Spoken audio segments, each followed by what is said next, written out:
There's Chris's ceiling. There she is. There's Chris. Greetings, greetings, one and all. How's everybody doing tonight? Pretty good. I'm awesome. All right. We are live. We are live not only on Zoom, but we are also live on YouTube, and it is live streaming for everyone in the world to see. We are going to save this and post it out on our YouTube. It's actually going to be my YouTube channel because our society doesn't have its own YouTube channel, but we will be publishing this for posterity's sake. So be aware that anything you say or do can and will be published on YouTube forever. We will let Nikki decide as we get started. She will be able to decide who's going to speak and if we're all going to stay muted or if she's going to open it up for questions. We'll play that as it goes along. And I am going to stall for just another couple of minutes. I know two very specific people are trying to actively join, and so we're going to let them have just another second to get in. So we will begin with our presentation with Nikki here in just a minute.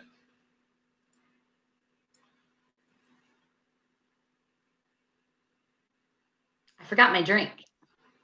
You want to go grab it? I just saw Scott has his, and I was like, I wonder if I should have gotten my drink. Yeah, you can have some of mine. I'll share. Okay, good. Nikki, do you not have staff at home that just goes and gets it for you? Yeah. Oh, the staff leaves at 6. The staff leaves at 6. I get my own whiskey after 6, okay? Me too, yeah. I don't know. Nothing about that statement is true. I don't even drink the whiskey. And you don't even have staff, so there we go. I have negative staff. I am the staff. And by staff, I mean me. Yeah. My husband is in Detroit this week. And luckily we have not had football practice this week. So it's been good. It's been balanced. All right. Well, I believe we have people on under iPhone, and so I am going to do a bit of introduction, and then we're going to get this party started.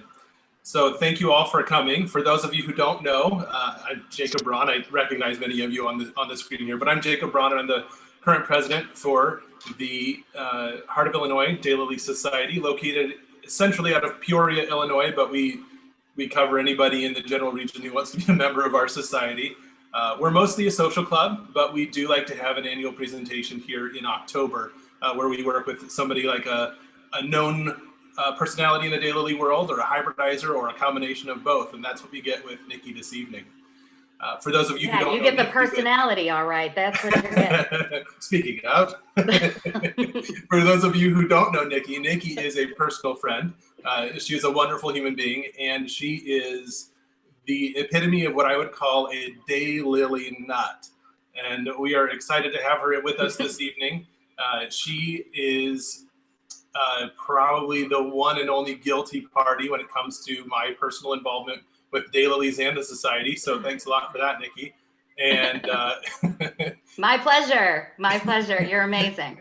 And beyond that, she has tons of experience in her life that has come from Daylilies, and we're really excited to hear about how Daylilies have been a journey for her in her life. So with no further ado, I'm going to go ahead and mute my screen and my microphone, and we're going to let Nikki share her screen when she's ready. And so those of you on a phone or tablet type device, if you swipe on your phone left or right, you may miss what she's presenting. So just swipe back the opposite direction to get her back.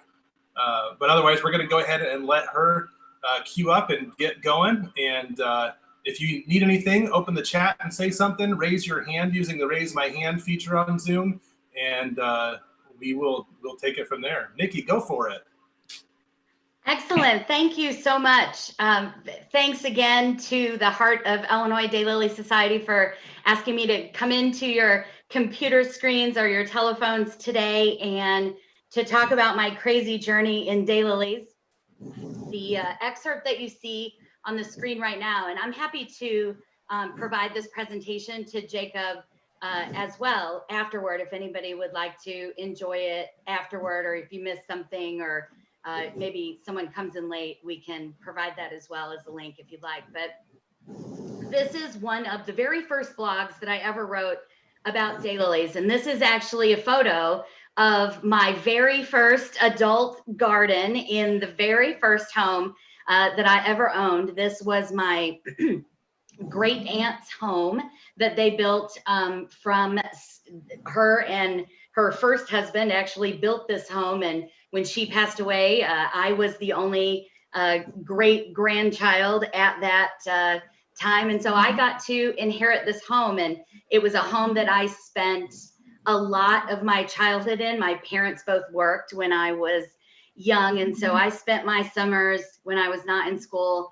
with my grandmother and with my great aunt. And this story, the whole blog is called Enamored. And I have to say an extra special thanks to Jacob for the idea for this presentation.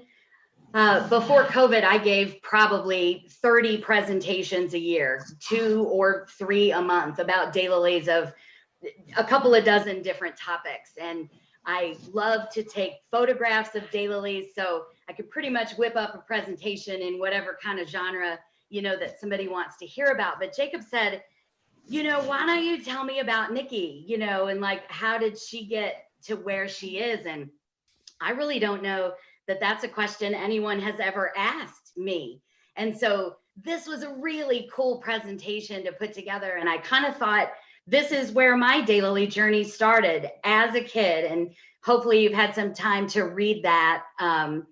It is really the story of me learning to just go head first into the daylilies, despite really what everyone else thought about my size or my place or my time. And so that's a really fun photo to revisit. I have the hard copy here as well. You know, when you go back 25 years in experiences, not everything is digital. So you have to like look at photo albums and try to find, you know, what's there. But this is the original photo that I took with my 35mm camera of those daylilies the summer I inherited that property. And that moment really spoke to me. I had forgotten about those daylilies. You know, I went to high school, I went to college, I kind of had some other things going on. And when I moved into this house after college, that really connected me to a part of my life that I had truly forgotten about. So it was a good connection for me. And you can see the rest of this story on my blog. It is at A Girl in Her Garden, and out there is 12 years now of daylily haiku and photos and stories and pictures of my daylily adventures. So you can check that out if you like afterward. I titled the presentation Tapestry, and if somebody could, if there's any questions that you have as I'm going along, I would love for this to be a conversation as much as it is just like me talking at you for the next 30 or 40 minutes or so. If you have questions or you have a relatable story, or maybe I will share a memory that we share together, I would love to hear how your stories dovetail in with mine as well. This tapestry that I brought tonight is a story of my journey through the places that I've visited as a member of the Daylily Society and as someone being involved with the society beyond just getting the journal. And so there's my contact information. If you don't have it and you would like it, if you want to reach out after the presentation, there's my email. You can also find me on Facebook and message through there if you'd like.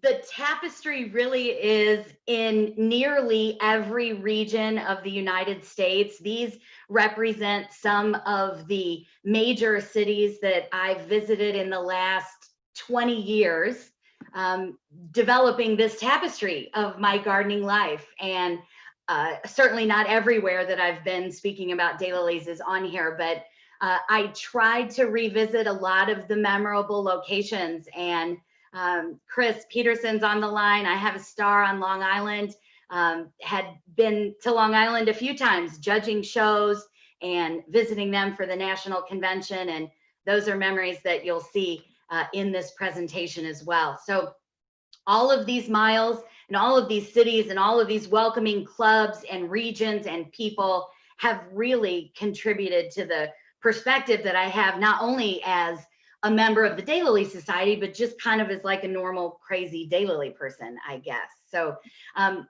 there's two sides of that, like I just kind of divided out. There's a side of me that in the late 90s somehow ended up at a Christmas banquet for a Daylily club in Southeast Michigan. My husband and I we weren't married yet, but we were living in Detroit, working. We both had our first major jobs out of college, which both of us, well, I still have mine. He just left his this year. But there we were living in the suburbs of Detroit. And I ended up at this Christmas banquet. I saw an ad for it in the actual newspaper when you used to actually read for the garden calendar in the actual printed newspaper. I don't know about you, but I look a little petrified in that photo, not quite sure, you know, like what the next 25 years is going to bring for that little girl in that photo. But somehow from that banquet table, and this is a part of this presentation that really tugged at me in all the right ways, because both of those ladies that I'm sitting with at that table are both gone now. Kathleen and Sharon have both passed away, and man, those are my two first Daylily friends. And that night is a time I won't ever forget. And somehow I ended up from that girl at the table to speaking from the podium at the national convention as the national president. I'm occasionally on television. There I am in Hattiesburg, Mississippi, talking to the local television station about what was going on in Hattiesburg at the time. So my journey as a society citizen is one journey that we could talk about, but like the Nikki that's really just a gardener and a collector and a photographer and a mom and a wife and a crazy friend and a loyal supporter. You know, there's kind of two journeys really. And so I tried to pick a middle path between those two, because I think some of you will want to talk about my journey in the society, and others, many of you on the line have lived that life with me in the society. So you already know that story. So the other part might be more interesting. So if you have any questions, again, or if you want to interject anything, please feel free to take yourself off mute, or you can raise your hand or throw something at the screen, or somehow contact Jacob to let him release your voice from the land of mute. That would be fine. I don't mind if you interrupt. We do have a limited amount of time, because some of you, I haven't seen your faces in so long, and just to have you as a captive audience, I could talk all night, but I will try to keep it short. I've kept the slides short in number so that we don't go over too long, and Scott doesn't have to refill his scotch for the evening. So these are some photos from my home garden this year. And Lois, you might not need a refill either. We'll try to just make it a 3-finger evening. Okay, that's it. So we'll do that. These are photos from my garden this year. I live in Warden, Illinois, for those of you who might not know. This is near where I was born and raised. After my 13 years in Detroit, for working, you know, doing the corporate thing in Detroit, we moved back home, as they say. My son, who's now 15, was about to start first grade, and we didn't want to do that life in the suburbs of Detroit. And so we picked up and we brought our home and our pets and my entire garden and our jobs, and we brought it back to this area. I'm about 30 miles from my mom, who is still here living in my childhood home. And so we're close enough, but yet far enough away as well. So we have been here since 2011. This garden that you see here was built from absolute scratch dirt. We had this house built that we're in right now, and there wasn't a single blade of grass when we moved in. So all of the photos from my garden that you'll see, all of these photos are less than 8 summers old. all of this stuff. My collection is now it's about 400 cultivars, and those rotate out about 25–30% of them rotate out every year, and I bring new ones in. And so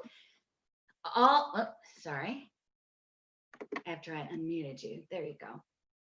Lots of facets to the Dayliliy universe, right? And even looking at all of the people who are on the phone, you all kind of have your own niche of things that you do. Some of you are exhibitors, some of you are great writers. I see an incredible graphic designer on the line. Some of you are amazing cooks.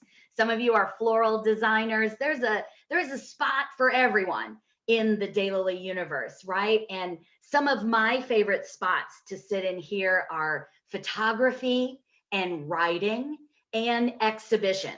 If I had to look at the list of all of the things that I could do in the Dayliliy universe, those are the places that I would want to, at least from my personal, my social desires, that's what I would want to do. So I leave this here so maybe you can think about what your niche is. How do you fit into your local club? How are you fitting into your local universe of Dayliliy people, and where are your strengths, and where could you be looking for friends that have these strengths that might also be interested in Daylilies? Because all of these pieces put together make up that big tapestry that I'm talking about, especially when you connect with people. Speaking about writing and photography, these are two neat photos, real personal photos to me.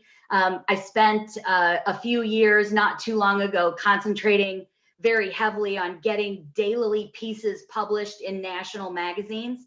And we were real successful in getting major pieces in garden design and in Chicagoland gardening, in Garden Gate.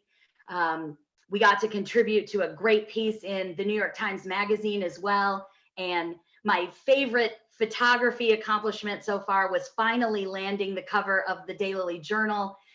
There you can see the photo that I took at Floyd Cove with Karen Pierce. You can see the little friend sneaking out there from behind the pedal. One of my favorite all-time photos, and Meg Ryan actually thought so too. So after many, many years of swinging and missing, I landed the cover of the journal. So for those photographers on the line, I say keep sending those awesome shots to Adele, our editor, because she has a great eye for photos as well. And she would probably love to see the photos that you think are great cover shots. So those are two real meaningful accomplishments to me.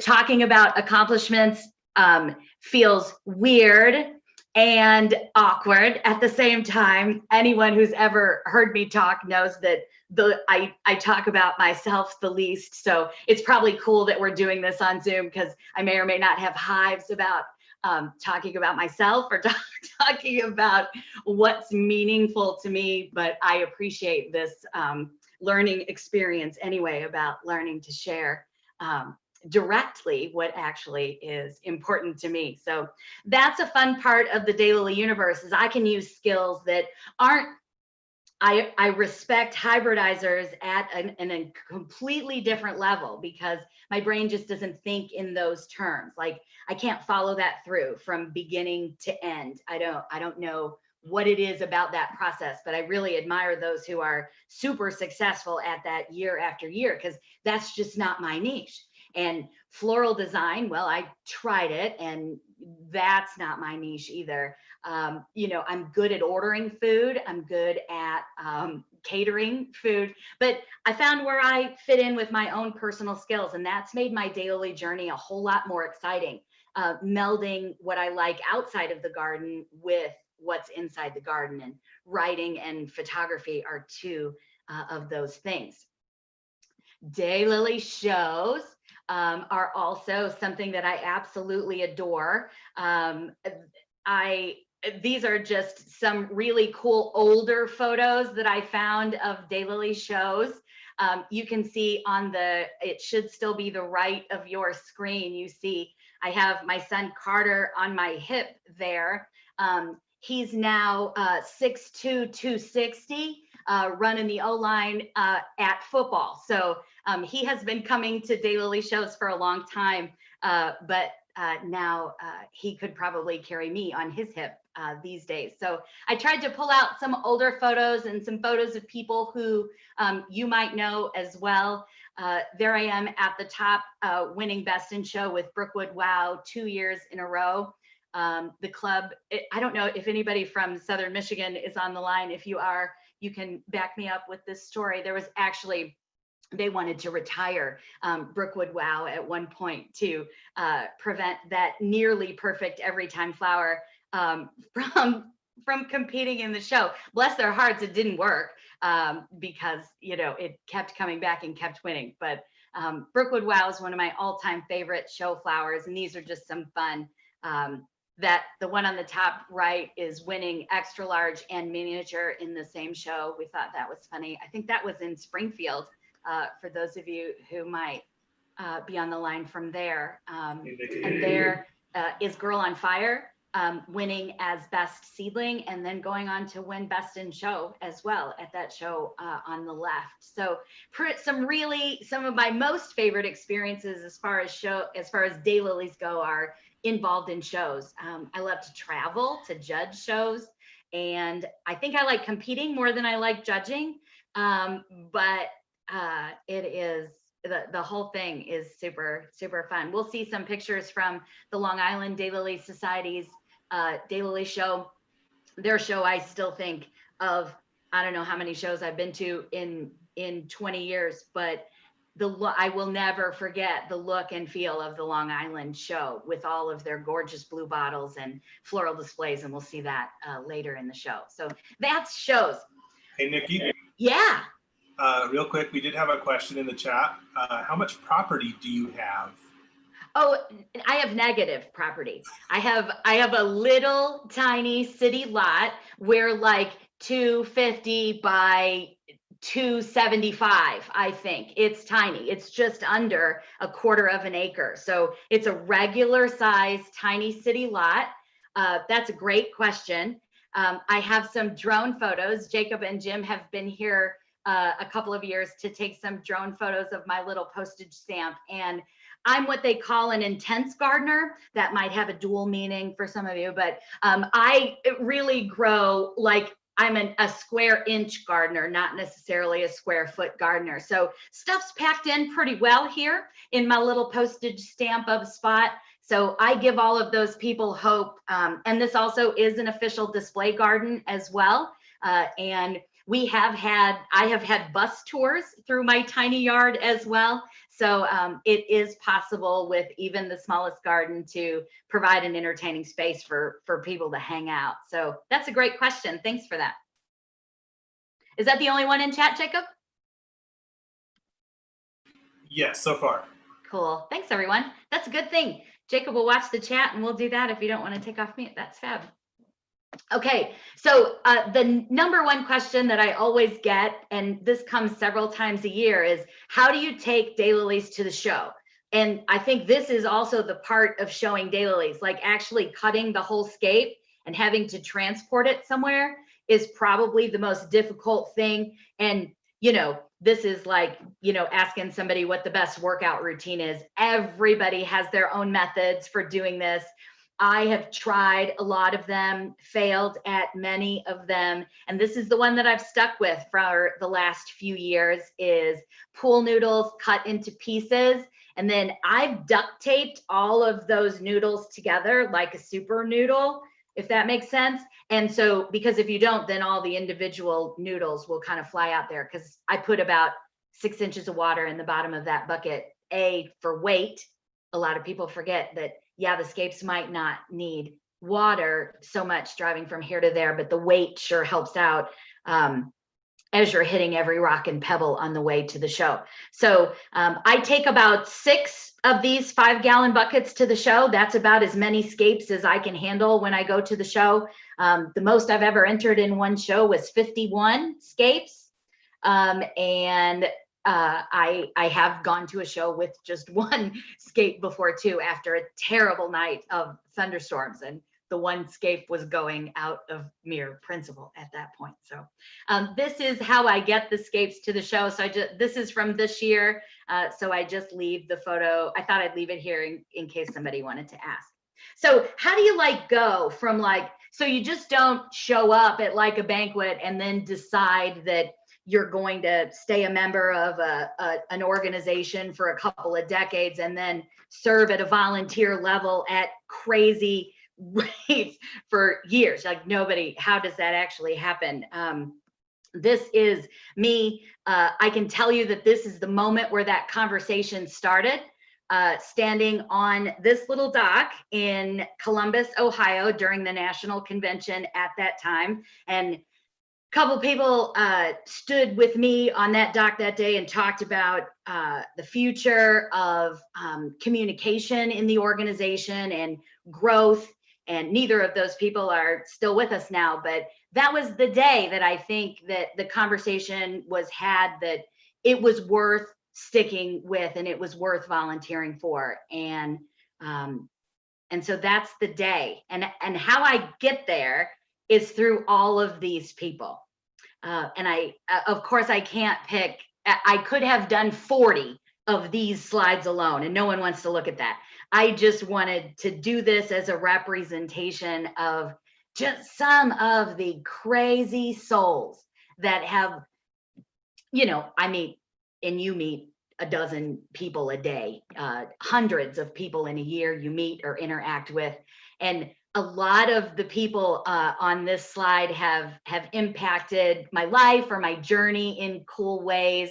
I just actually talked on the lower right, that's Martin Kaminsky. Some of you might know some of Martin's extra early cultivars or some of his very reliable full season rebloom cultivars.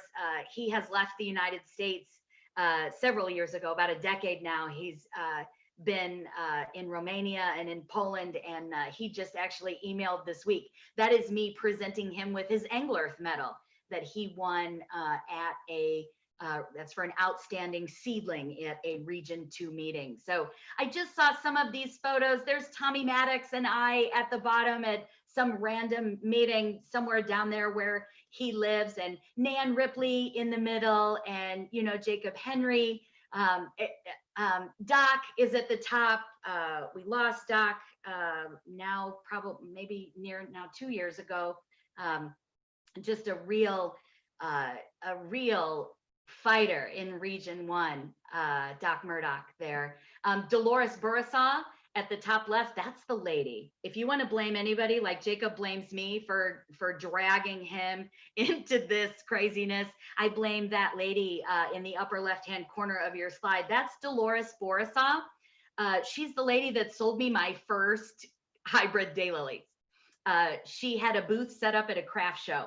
And that's a question I get a lot too, that I have answered, is how did you get into daylilies? How did you find cultivars? And Dolores had a booth at a craft show, and her booth was selling these crazy bundled pieces of onion looking things with tags.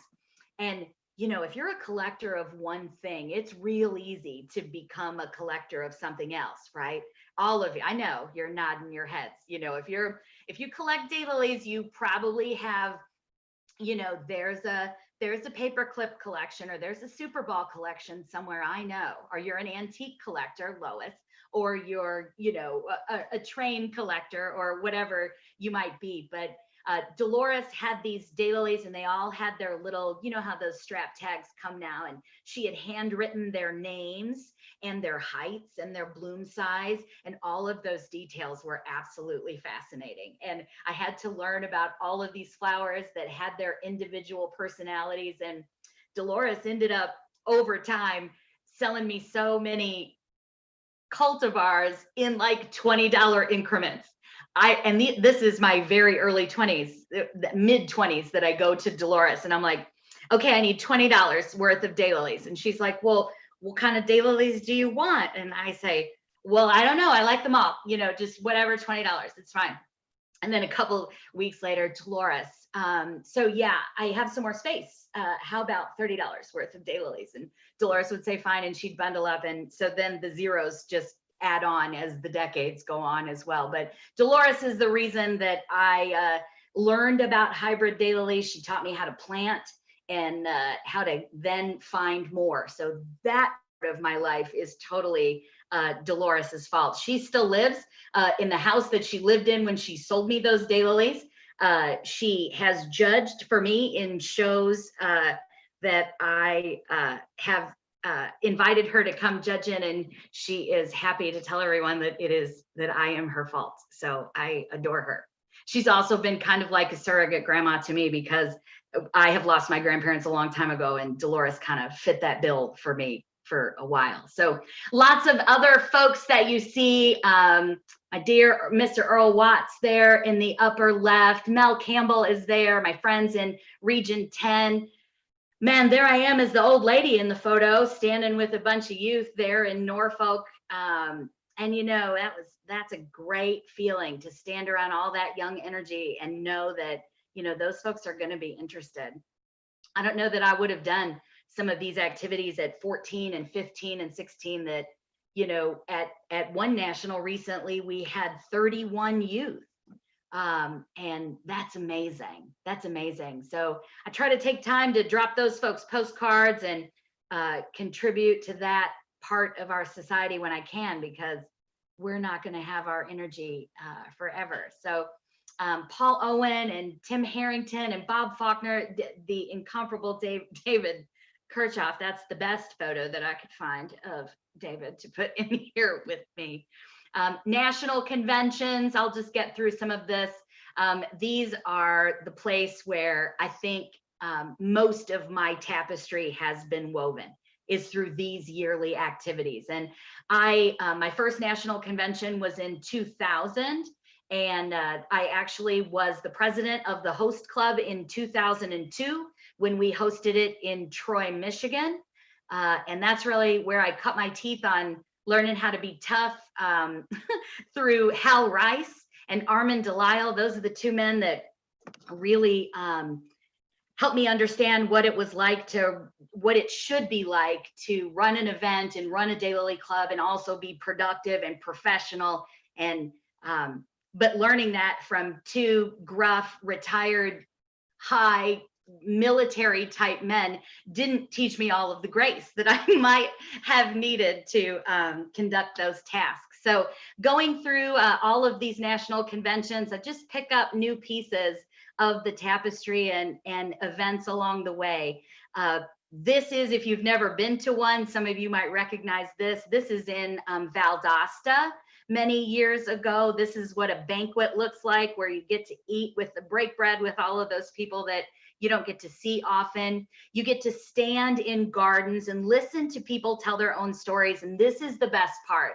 And this is really where I take the rest of this journey in the presentation, is reliving the mosaic of who I became in the Daylily Society through all of these places and people that touched it along the way. And I'll never forget Nancy Eller standing in her garden during the national convention. That's Nancy right in the middle. And I just giving a master class, a graceful master class in her own yard about how to evaluate your own things and how to be tough about that. And the crowd just grew around her listening to that, and she really commanded that audience. I came across these crazy pictures. My darling Kimberly McCutcheon on the right drove me around in more than one bucket than I care to admit. This is before another crazy Northern Mecca event. On the left, I think some of you might enjoy that photo, and some of you might recognize where I am in that photo. That's at a Made Right in Iowa with Lee Pickles, who, if you ever read anything that Lee Pickles wrote, he loved his Made Right sandwiches. And I had the opportunity to speak to a group in Iowa once, and Lee was there, and we went to that Made Right, and all the Daylily people filled up that entire counter of people in that place, and everyone laughed, and Heidi and Charles Douglas were there, and Nan Ripley was there, and Don Lovell was there. And gosh, to hear Lee Pickles talk about eating maid rights as a younger person, yeah, treasure moments to hear those kinds of things. This one's a little blurry. I think the evening was a little blurry as well. But this is what it's like at those national conventions, sitting around a table with people like, and whether you know them or not, you end up at a table with Mort Morse and Jamie Gossard and Meg Ryan and Sandy Holmes. I mean, there are 4 stout medal winners sitting around that table. So memories like that. I'll never forget the parrot in the garden as well during the Ohio National. That bird said more coherent words than some other folks I was with that weekend. The bird was like 30 years old. Anybody remember the bird? It was, yeah, Lois remembers the bird. Scott saw it too. The bird, like, it was like a retired tiki lounge parrot, and it had like a dude's name. It was like Fritz, you know, or some crazy name. And the bird was talking to the people, and you can see a lot of magic in this photo though, right? This is a moment, like, I have the photo and I can look back at the digital photo, but like, it's one of those memories that you go back to even without a photo. The children who are here at this national convention, connecting with the garden owners, connecting with this crazy parrot, like, this really encompasses what it's all about, is having these moments with all of these different contexts of your life. You know, these kids have a different life, and that mom does her own thing, and that's Donna in the back. She does her own job, but like, at this moment, you get to all gather together here and make this tapestry together. Some of you might also remember being in Baton Rouge for the national convention, and these are FEMA trailers. This is like modern history or modern tragedy. I'm not sure, not a discussion, but just a point.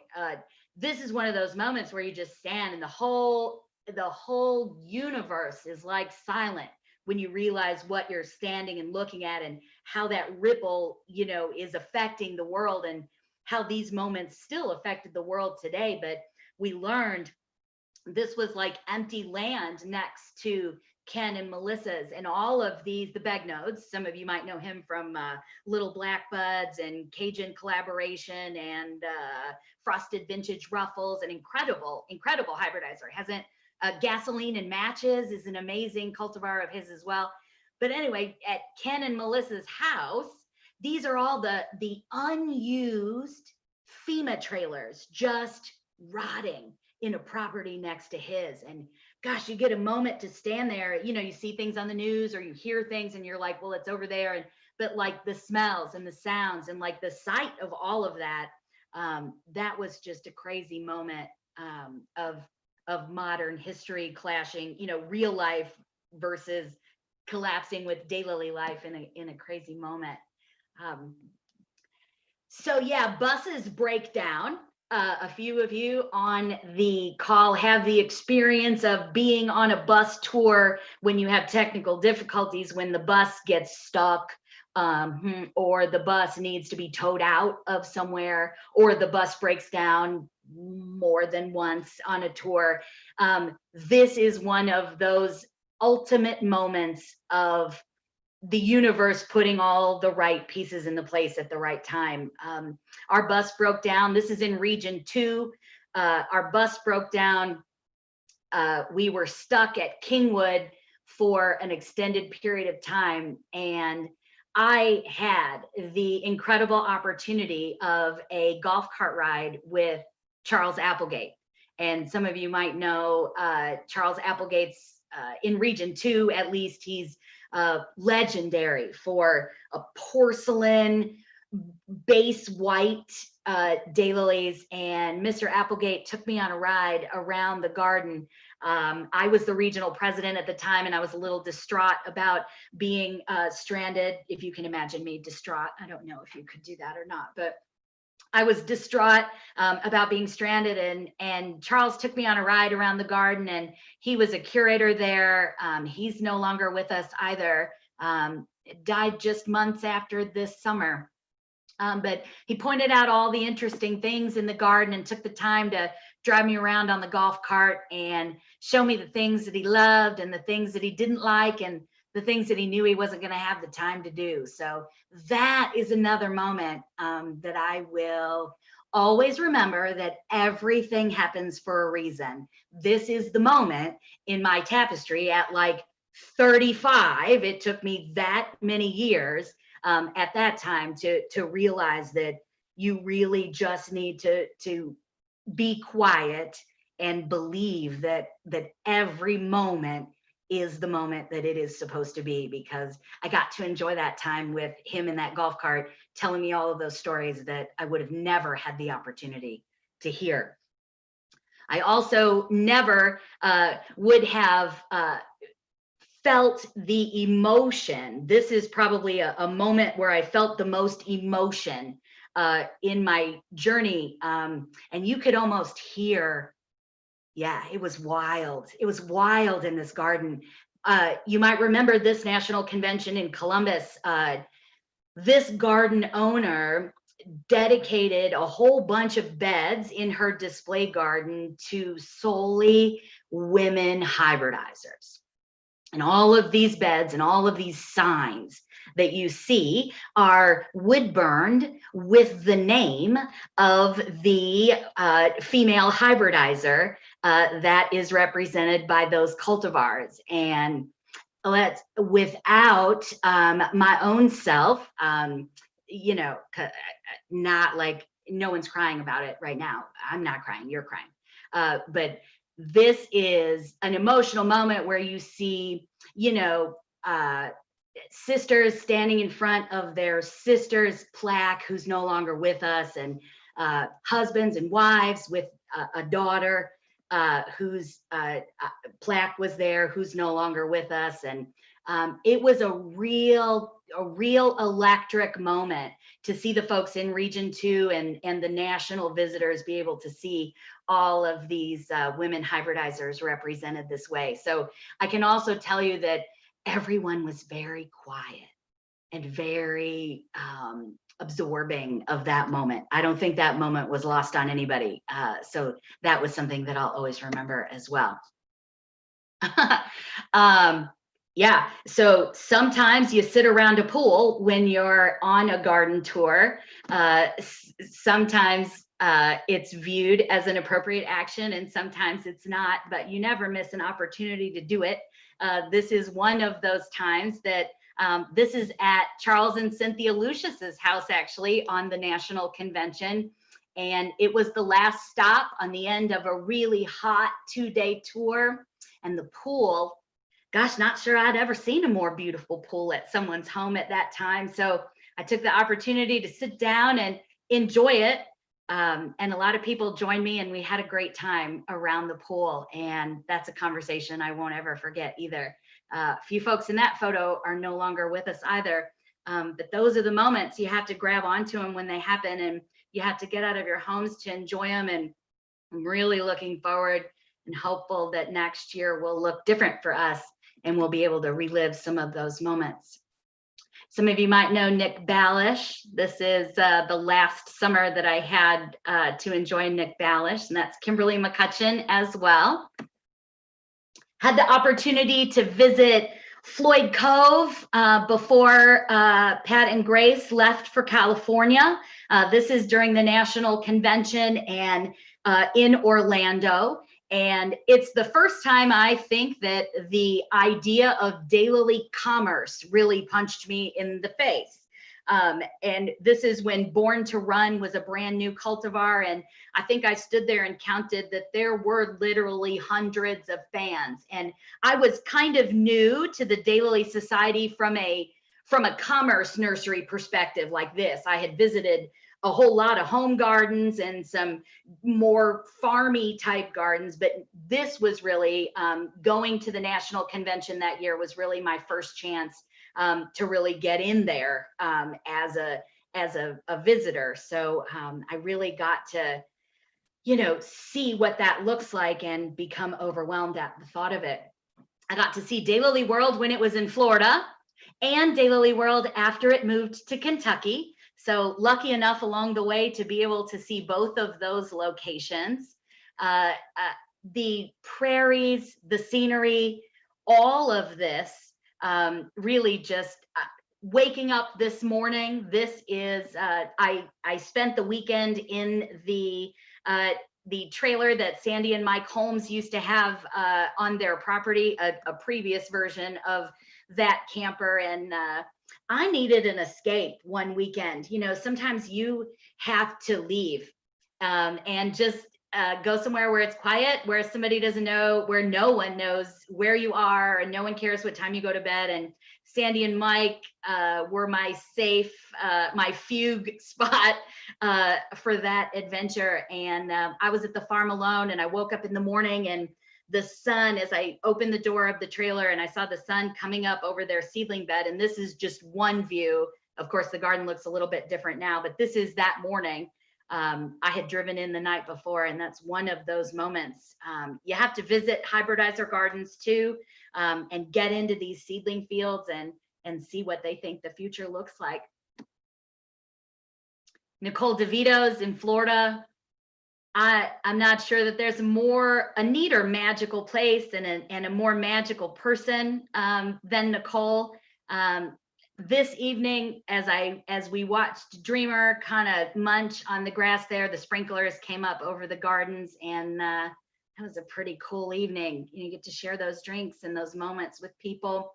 Then, you show up at the Waldrops, and there's a cash cow in the garden, and you're not quite sure what to do with that, but you see it along the way, and you ask Bill the story behind the cow, and no one can quite tell a story like Mr. Bill Waldrop. So if you have an opportunity to allow him to share you a story along the way, you will be better for it, because he's a great conversationalist, one of the best. I absolutely adore him. Chris might remember this photo. Lois might too. This is Memory Jordan's famous satellite dish gazebo. You can see the satellite dish there, and this moment is in the presentation because this is the moment where I learned that not all Daylily people are good people.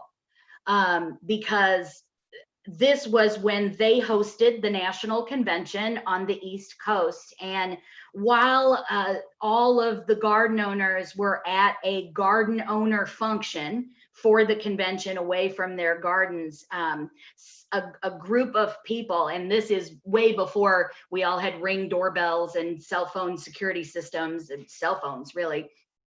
And someone came into Memory's garden while everybody was at that garden owner's event and ravaged a few of her beds and stole a lot of plants. Right there under our nose, 600 people are in the area to see daylilies. And during that event, somebody seriously pulled the gank on her garden right then and there, right in front of everyone. And so there was a lot of learning and a lot of talking and a lot of discovery in those moments too. But I'll never forget that satellite dish gazebo. Memory also is the one who digs her daylilies in her bare feet. So you have that. If you've ever been to this garden, I saw somebody roll down that hill and fall right into that pond. And I leave this slide in the presentation because every time I see the photo on the tour, lady taking a photo, walking backwards and bit it and rolled all the way down that hill and into that pond, and then got back on the bus, then covered in all of that. And we actually took her back to the hotel. But those kind of moments happen on tour as well. And you just kind of have to take that in stride. It was not me that rolled down the hill and into the pond. And this photo was taken before she rolled into it. But that's a sight as well. Those moments teach me grace. I'm convinced that my entire Daylily journey is here to do nothing but teach me grace. Somewhere along the way, I was not in the right line when they handled out Patience or Grace, but I'm getting there. I'm 48 and I'm getting there, and I'll get there through laughing at people who fall in ponds during Daylily tours. Maybe, I'm not sure, but that's that. Paul Owens. This is Paul Owens, not Paul Owens. It's Paul Owens property, possessive. I think a lot of folks add an S or take away an S when it's not necessary. But this is, you can see the swing up there on the hill a little bit before it was so developed. One of those gardens that is near perfection, just near perfection. If you can ever get out to slightly different, you should. Tim Bell's, I have been to very few Daylily gardens where I am compelled to actually eat off the grass. But this is a garden where like someone is down there with a rat tail comb, like separating those blades of grass. I kid you not. And I've been to Tim's a few times, and every time I've been there, I have left feeling like I should just move into a yurt somewhere, because this is a place you should visit for all of the companion plants and the design and the meandering and the lake and the little bridge and the house and the kids and Tim and all of that. You should get to Georgia, Southern Georgia, and see lots of interesting things. But this is a moment where, yeah, I didn't think a home garden could actually, like, the edges could cut you, but they do. Alpharetta, Georgia. This is Mark and Patty Franklin. Just a beautiful spot of people enjoying daylilies. One of the best photos I think I've ever taken of people enjoying daylilies. This could be like a painting. And Mark and Patty work really hard. Two really good people. You meet a lot of good people, and Mark and Patty have been friends of mine for a while. Mark, when we have auctions, I like to pretend I'm scared of Mark in auctions. I don't have a wallet compared to but Mark and I like to bid against each other, and sometimes he's kind and lets me win, and most times he's not. But they are my friends nonetheless, and they have shared a lot from their garden for a lot of my projects over the years. So a beautiful spot. That's MP Flowers. You can see that online. I know I've been on the East Coast a lot, but I had my breath taken away in New Mexico. This is the garden of Donna Peck. Many of you, and Dr. Richard Peck. Some of you might remember Donna Peck as a director many years ago. Donna was responsible for a lot of real steps forward in our procedural stuff for the Daylily Society. This is her garden. It is unbelievable. And I was able to judge their Albuquerque Daylily show a couple of years ago. You can see the rain coming in over the mountains there. It was stunning. If you ever see me leave Illinois, it will be for the West, that's for sure. There is Chris Peterson will probably recognize that. This is from the Long Island Daylily Show, and I'm getting almost toward the end of the presentation now. Just a few more slides. I want to show you some daylilies, some actual daylilies that are my favorite for the year. What I'm talking about, things you might not have seen before, but I didn't want to leave without showing what a small group of people can do a really big event. And the Long Island Daylily Society has been around for a really long time. And in the several events that I've had to work with them, that's a club that really knows how to work together. And I had the opportunity to judge this show. They had a floral design section. They also maintain a massive garden at the planting fields nearby. And it's just a really fun club, all around fun club. And I love the aesthetic that they put on during their show. And this is just a show that conveys all of the beautiful madness that is around a Daylily show to me. So tell your friends out there, Chris, that I gave him a shout out today, especially Pam and Luann and Joan and Jean and all of those awesome folks out there. There's the old lady with the youth again. David Kirchhoff is in there too. He's not the old lady, I am. And there's all of those birds behind him. They were keeping live birds out in the garden during the national convention. And I thought that was a really cool idea, but this is another one of those events. Look at these faces, friends. These are the faces and these are the people that you're going to see in the journal for years to come. And it's really, I try to make it a priority to send postcards, send cards, send a picture, connect with them on Snapchat.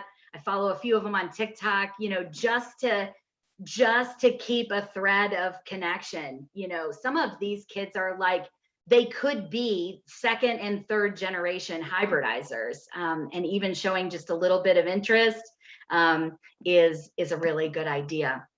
So let me zip through a couple of daylilies that you're going to need to put on your wish lists. If Nikki had a recommended list of daylilies that you need, first it starts with Brookwood Wow. I absolutely would recommend Someplace Special as well. And these are daylilies in all price ranges. I didn't want to come out swinging with all of my favorite 2019s or 2018s because not all of them are really the cat's meow. So I wanted to show you what I think is the cat's meow that you might not already be growing. Someplace Special is in the pedigree of a whole lot of interesting things that you're enjoying in the modern daylily world. And I think there's still some untapped potential there if you like that form and color. It does an incredible job with that wide green throat. Suburban Grand Canyon, I think with the convention coming up in Mississippi, I think you're going to be hearing more about the daylilies with the Suburban prefix lately coming in the next year. Mr. Earl Watts has been hybridizing for longer than I have been alive. I can tell you that. And I don't know that if I had to want to learn from anyone, I would probably listen to anything that Mr. Earl had to say first. And his Suburban Grand Canyon is one of the most unique daylilies, consistent opener, registered, performing to size, deep southern born daylily that does wonderful for me in mid-Illinois. And it's this lighter purple that you see here on the entirety of this plant is almost black in the morning.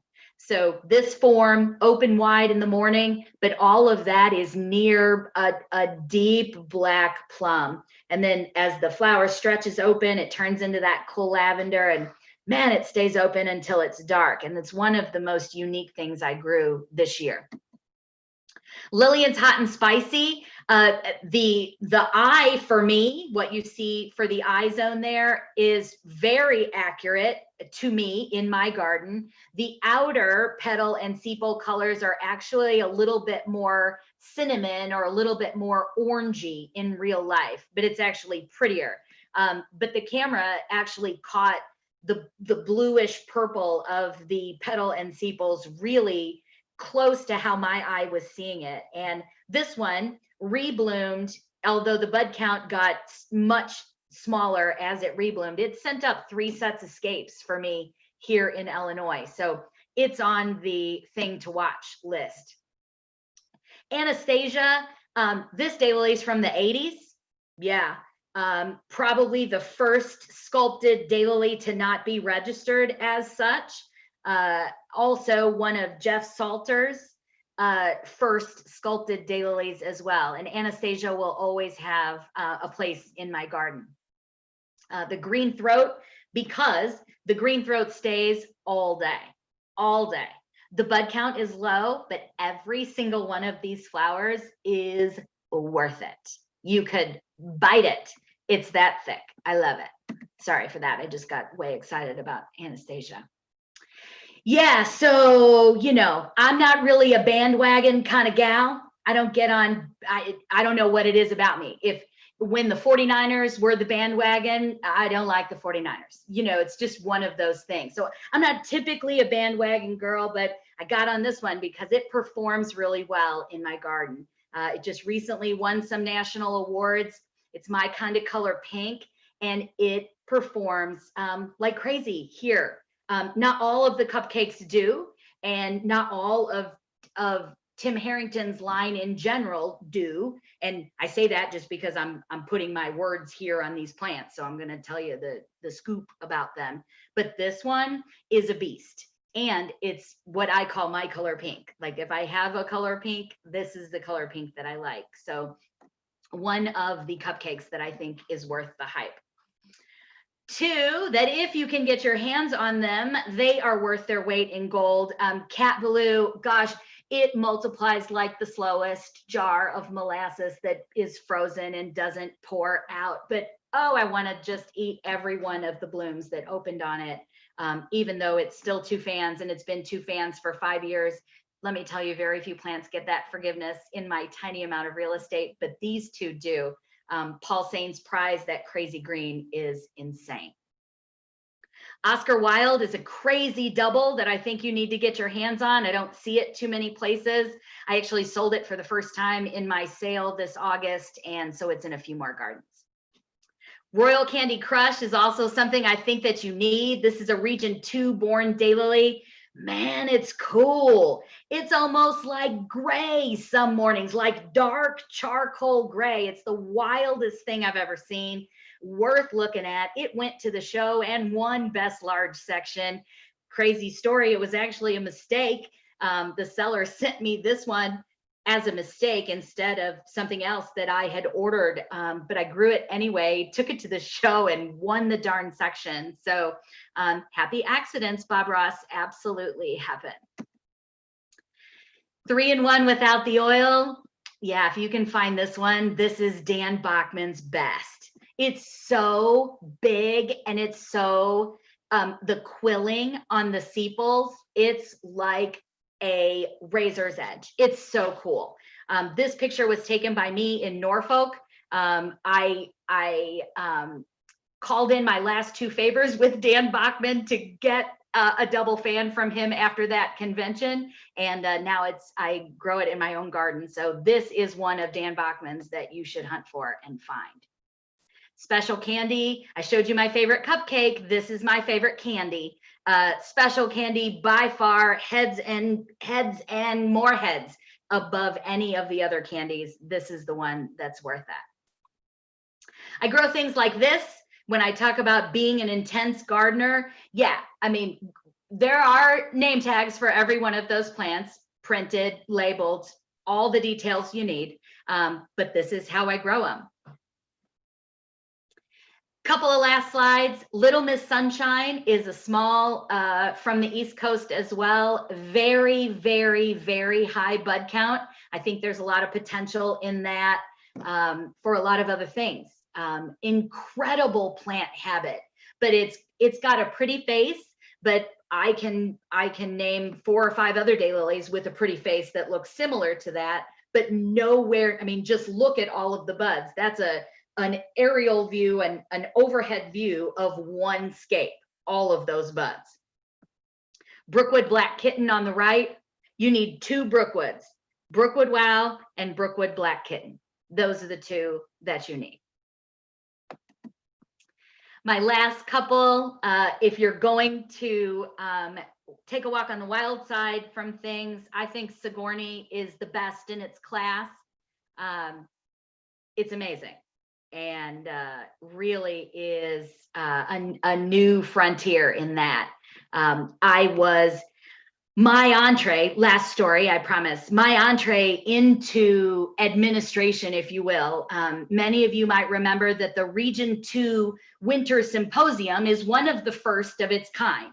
We've been running that symposium for tens and tens and tens of years. And many years ago, that was hosted or run by Kurt Hansen in the Cleveland area. And I was living in Detroit at the time. And Heidi Douglas, who at that time was still Heidi Willett, and she was in charge of the auction for the Region 2 Winter Symposium. And Heidi and I became friends in those late 90s, 98, 99, 2000, into 2002 for the Troy Convention, where I learned about a little bit more about the people and how they work together. And Heidi asked me if I would take over the auction for Region 2's Winter Symposium. And so that was my very first job.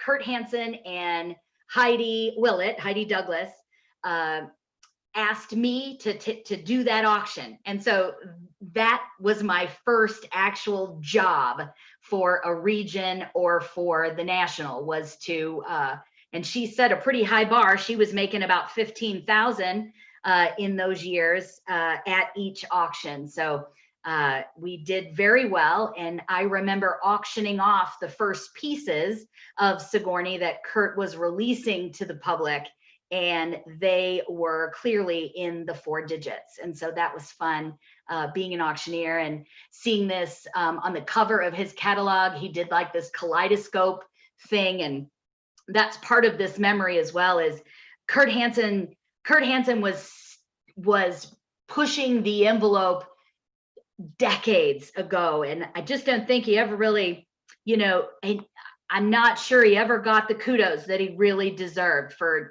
taking us administratively and from here to there. I learned a lot from Kurt. We fought a lot over the years as well, but that's what I think people who respect each other sometimes do it that way, passionately. But this cultivar, I think, really changed the way that people thought about daylilies, thought about the way daylily catalogs should look, and also thought a lot about how new daylilies were released to the public and sold at auctions. It was a really cool event. So I learned a lot about that cultivar.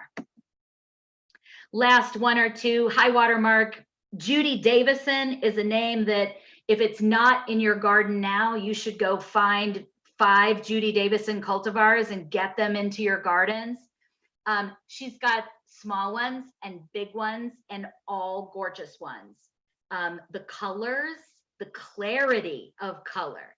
2 things get me: saturation and clarity. And I'm not trying to get all semantic with you or, high thinking, but what is it about the daylily that gets you? Is it the movement? Is it the height? Is it the smell? Is it the color? Is it the texture? Is it the form? What is it that sings to you? And for me, it's those 2 things. It's clarity and saturation. And man, Judy Davison, that's 5-star on both of those things for me. And unusual forms aren't even necessarily my cup of tea. But some of these colors have made me reconsider. So that's what I have to recommend is look up Judy Davison. She's got some fun names, some fun forms, some incredible colors. And I can give you a list of things that do well in my garden if you're interested. I live head every night. That's the little bucket that I wheel around with me in my garden. And yes, those of you who garden on more than 1/4 of an acre are snickering at my tiny bucket, because I know some of you are driving tractors to deadhead your gardens, and I love you for it because your plants are growing in my yard. But I wheel around that little cart with my Pinot in the evening, and we live head every night. That's what I do. So if you wonder what I do in the evening, that's my evening therapy. It's how I decompress from athletics. It's how I decompress. I do still work my corporate job 9 to 5 for Ford Motor Company. I do curriculum design and training for purchasing. So this is how I get my therapy, is doing the live heading in the evening. I have introduced several daylilies, some award-winning daylilies. 2 of these are achievement medal winners. And some of them are show section winners. 2 of them were introduced for charity purposes only. One of them is named for my dad. One of them is named for my son. And one of them is co-introduced with someone who will be my kindred spirit forever. So my daylily introductions have come from the help of my friends. And all are a nod to something incredibly specific and incredibly meaningful in my life. And that's why I would ever introduce a daylily, were so that I could capture a moment in my garden on a repetitive basis. That's why I would introduce a daylily. So that when I approach that clump in my garden, there's a memory, there's a story, there's a conversation, there's a pause, there's an appreciation. Maybe there's a moment of being breathless about what it might all mean, or how it all fits in, or who's not with you anymore, or why. All of these are all of those moments in time. So that is my hybridizing efforts. My last slide, you know, like, what do you do now? Like, okay, all this journey is great and your story sounds super fun. And yeah, I told Jacob earlier, this presentation could have been 4,000 slides and we could have talked all day. And I brought my binder, you know, if somebody, this is a 4-inch binder that is full. This is what my Daylily journey is. And if I would have been able to come to you in person and talk to you about my Daylily journey, I would have shown you these letters. I would have shown you a poem from Dottie Worrell that she wrote for me. I would have shown you a letter that Dan Hansen wrote, an angry letter that Dan Hansen wrote to me. And then the PS at the end of it, that will make us friends forever. All of those moments are in here. And I hope that you have your own Daylily journal and your own Daylily journey that looks like this. You have those moments and you've saved those letters and you've saved those pictures on the front. This is a photo of my first board meeting as the president of the Daylily Society. There's my official gavel. There's a very important ink pen that somebody very important gave to me for that event. And then there is the agenda book of the first. So it's moments like that. I have a picture on the spine of my friend Nicole Willis from Detroit. Oh, well, she's upside down, but you get the point. There it is. And so that's what my Daylily journey is it's in that book, and it's in all of the blog posts, and it's in all of your email inboxes, and it's in all of the dinners that we've shared, and all of the plants that we've traded, and all of your plants that grow in my garden, and all of you in my tapestry.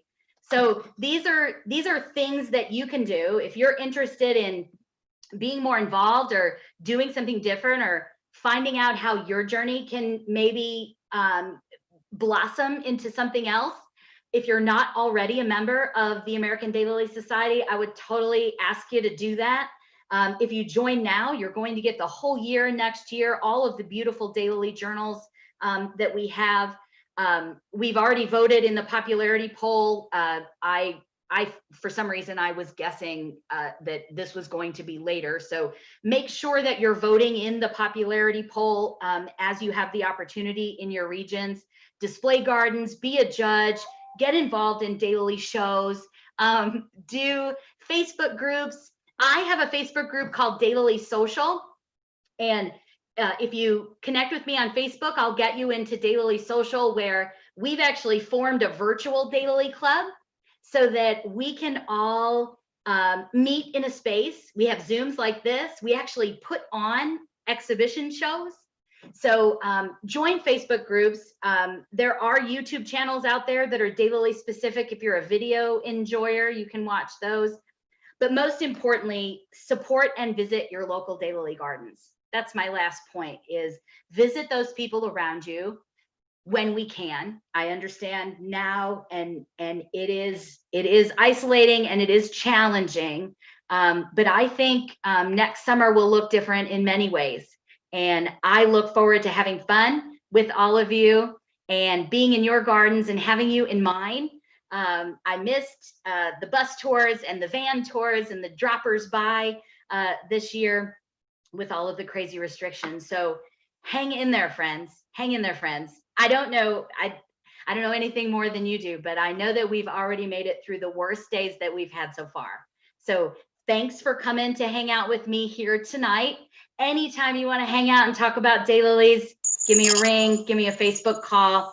I'm happy, always happy to chat daylilies with friends. So thank you, Jacob, and thank you, Heart of Illinois, for, oh, wait, I can't say thank you without showing you my favorite garden food.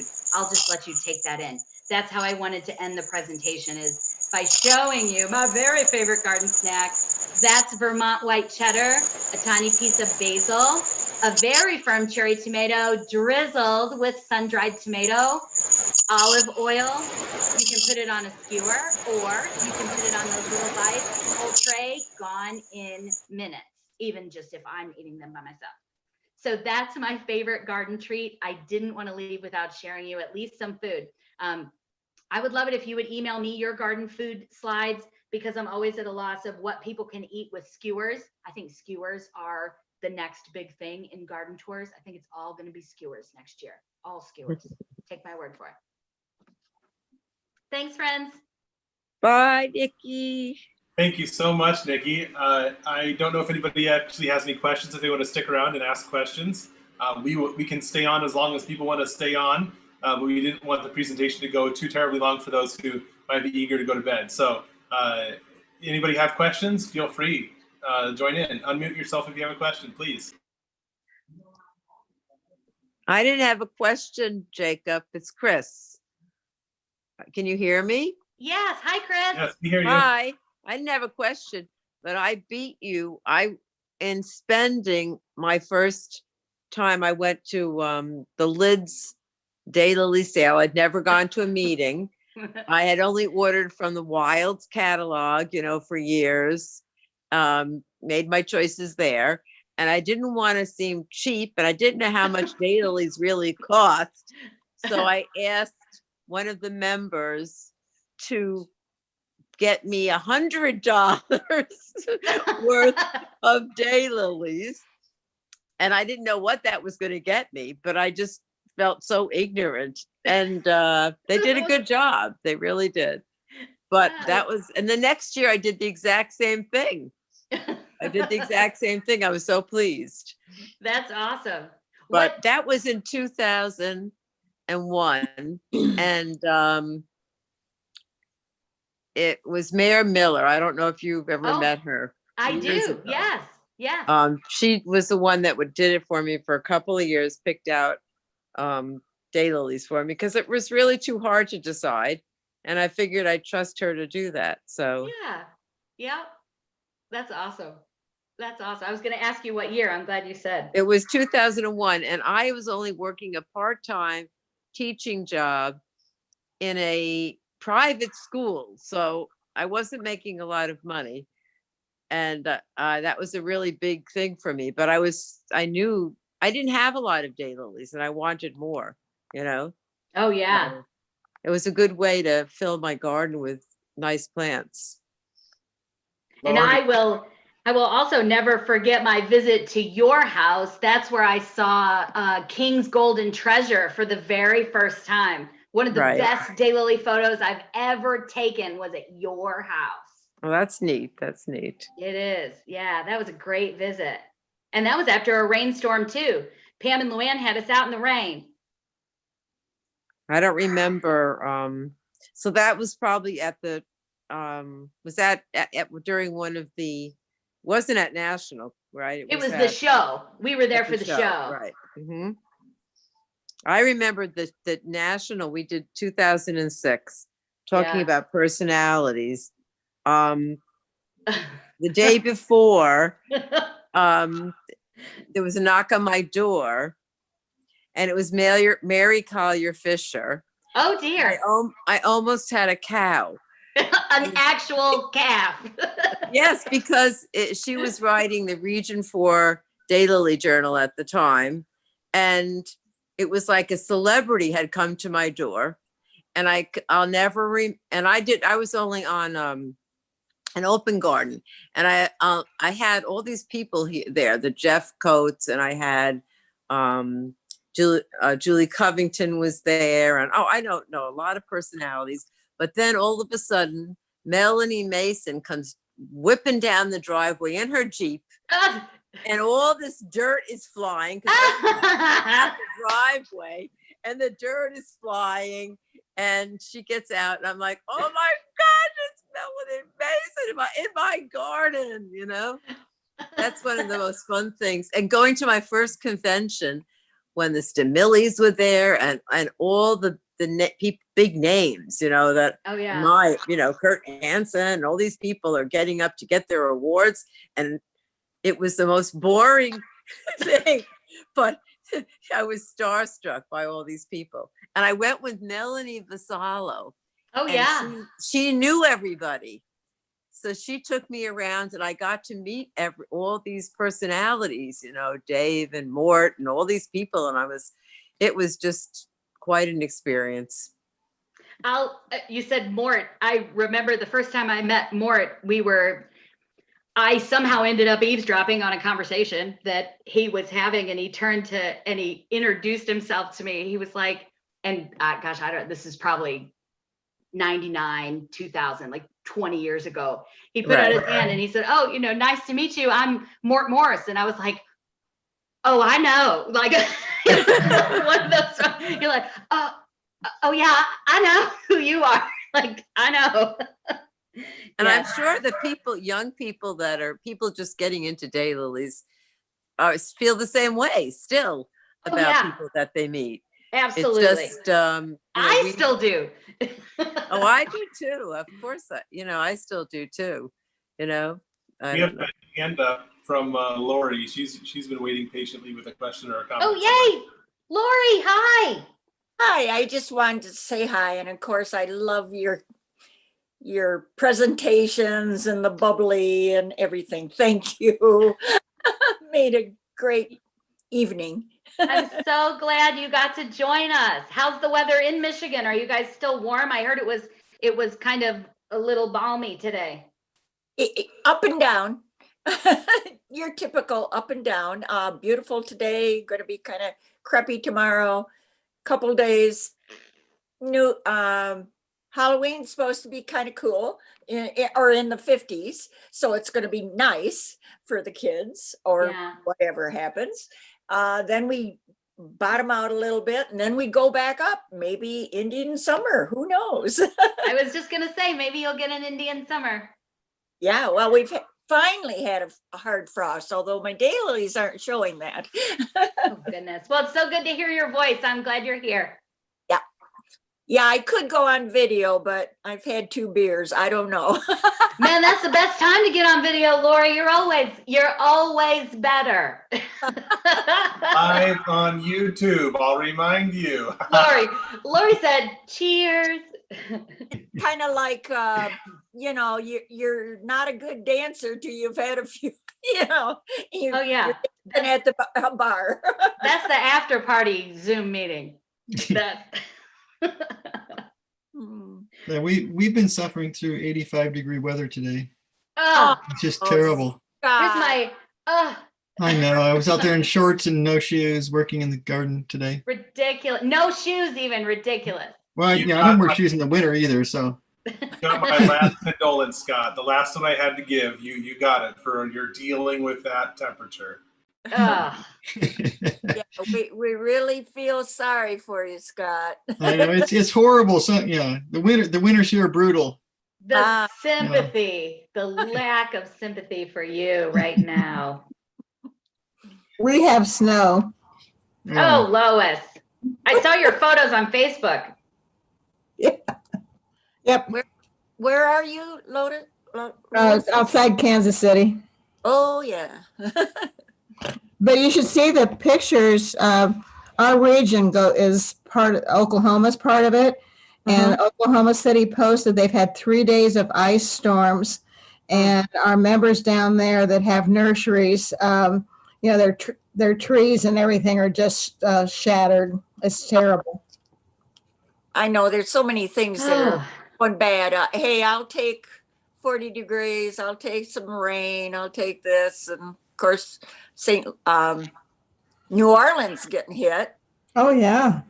And then the fires. Oh, why can't we put the rain where it should be and where it shouldn't be, and the snow too?